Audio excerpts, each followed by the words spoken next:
Each of the suspected man. তাহলে দেখেন এখানে কি বলছে, এম এ এন বলছে না, এম ই এন, তার মানে কি ইচ অফ, এই যে আবার ইচ অফ শব্দটা আছে বারবার, এটা পরীক্ষা আসে বিধায় এটা বারবার দিচ্ছি। তার মানে লজিকটা তো বুঝতে পারছে, এটার অ্যান্সার কি হবে, একটু সবাই দ্রুত লেখেন, হ্যাঁ সবাই একটু দ্রুত লেখেন। ইচ অফ, ইচ অফ শব্দটা সাসপেক্টেড ম্যান, তার মানে ইচ অফ এভরি অফ, এটার পর সবসময় কি হয়, নাউনটা প্লুরাল হয়, নাউন কি হবে, প্লুরাল হবে।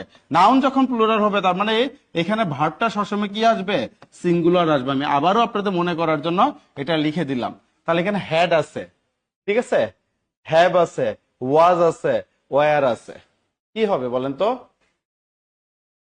এটার অ্যান্সার কি হবে? হুম। তার আপনাদেরকে রাজশাহীতে কোথাও ব্রাঞ্চ আছে, আপনি একটু ইয়ের সাথে যোগাযোগ করেন, হ্যাঁ রাজশাহীতে ব্রাঞ্চ, খুব সম্ভবত রাজশাহীতে এখনো ব্রাঞ্চ করা হয়নি। তারপর একটু আপনি অফিসে যোগাযোগ করেন, অফিসের নাম্বার তো দেওয়াই আছে, অফিসে একটু যোগাযোগ করেন। লিখছেন? তাহলে এটা কি আসতেছে, সাব্বাস, মাশাল্লাহ সবাই। হ্যাঁ, তার আপনাকে নতুন দেখছে, হ্যাঁ হয়তো বা আপনিও নতুন, এই জন্য নতুন দেখছেন, প্রায় 3-4 মাস হয়ে গেছে, হ্যাঁ। আচ্ছা তাহলে এখানে দেখেন, এখানে কি আসতেছে ভাইয়া, ওয়াস আসতেছে, এগুলি আর কোনো কিছুই আসবে না, যেহেতু এগুলো প্লুরাল, হ্যাভ তো প্লুরাল, এটা তো জানি আমরা, তাই না? Okay. Hmm. Thank you so much, thank you so much.